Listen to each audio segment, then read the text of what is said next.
Doom and gloom.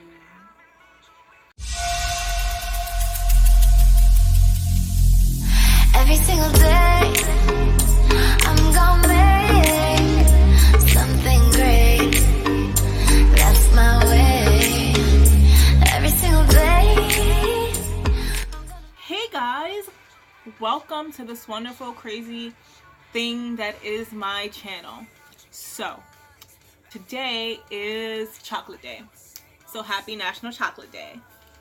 So today's video is going to be about romance. I'm going to put this down.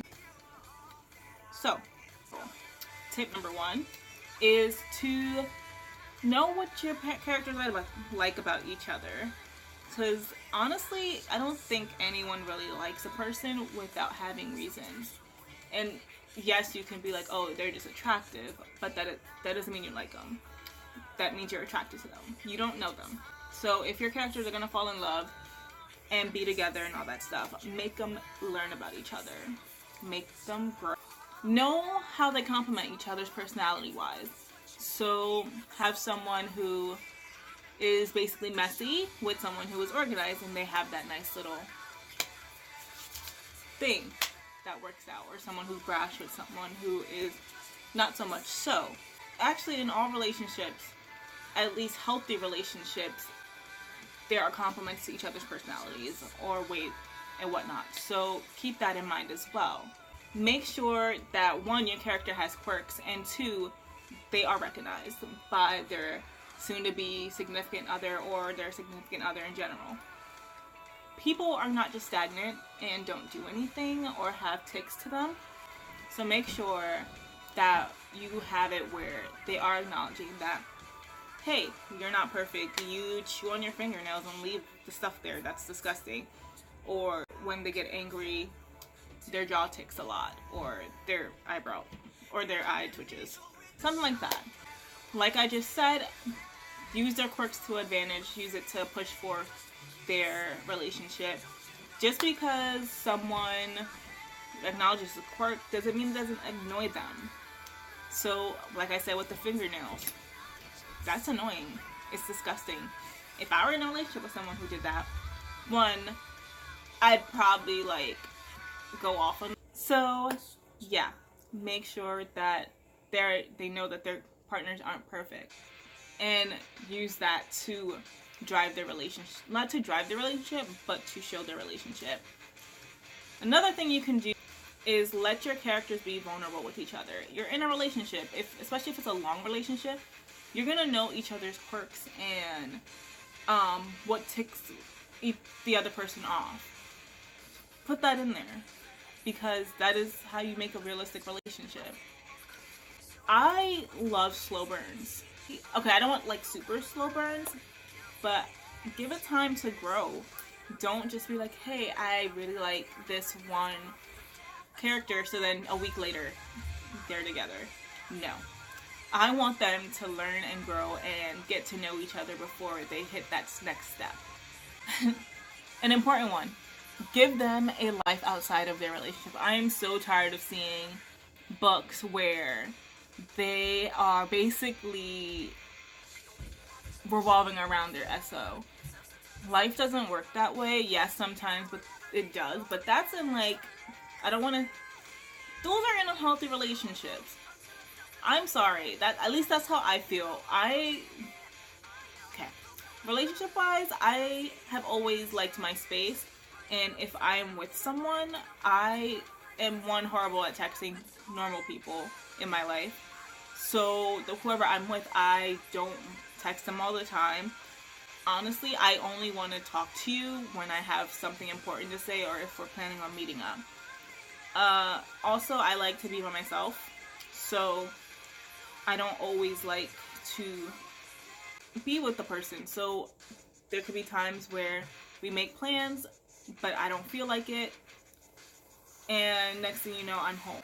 So if I'm in a relationship, it has to be with the person who acknowledges and understands that. I don't like leaving my house majority of the time. And so to be in a relationship with someone and having those, not issues, but those quirks. But anyway, make sure your characters have their space. and have their own life outside of whoever they're dating. Make them help. One person can be really good at one thing and the other can be good at a different thing. Make it where they're a team, because in a relationship you are a combined unit who are working together basically. So make sure that they do help each other get through not only like life events but minor things. Heck, if you're doing a story where one of your characters loses their job and the other one has to like be there to support them, show how that goes. Or I don't know, what's something like menial? I'm only thinking of like important things like breaking a leg or something, but menial tasks, cooking dinner, have them help. It's not just one person's job, you both need to do it. Number, I don't even know, what makes your characters want to stay together? So why are they together in the first place? What's keeping them from ending things when life takes over and things get difficult? What keeps them together? Because that's also important. You can't have a relationship where, oh yeah, the D is good, so that's why I'm staying. I mean, there are some like that, but I don't consider those healthy. There has to be more than just the D or whatever. Then, if your whole thing's a subplot, how much attention are you going to give to the other character? A lot of my stories have romances in them, but they are always subplots. So I don't like to delve deep into them. So I have one where I'm not even like mentioning the romance. It's part of a world that I'm creating, and by a certain book, you're going to find out something about this relationship. So yeah, basically keep it going. Make sure that you give the attention that it deserves if it's going to be a subplot, but also know that because it is a subplot, you don't have to give it all of your attention. And my favorite is, what does character A notice about character B? And I say that because when you see someone good looking, what is the first thing you notice? For me, hair. So I love a man with hair. So, and honestly, if you guys knew like who my celebrity crushes are, you would, yeah. But yeah, basically, what do they notice about them? What makes them happy to see their person? Get to know them. There's a whole bunch of character sheets online.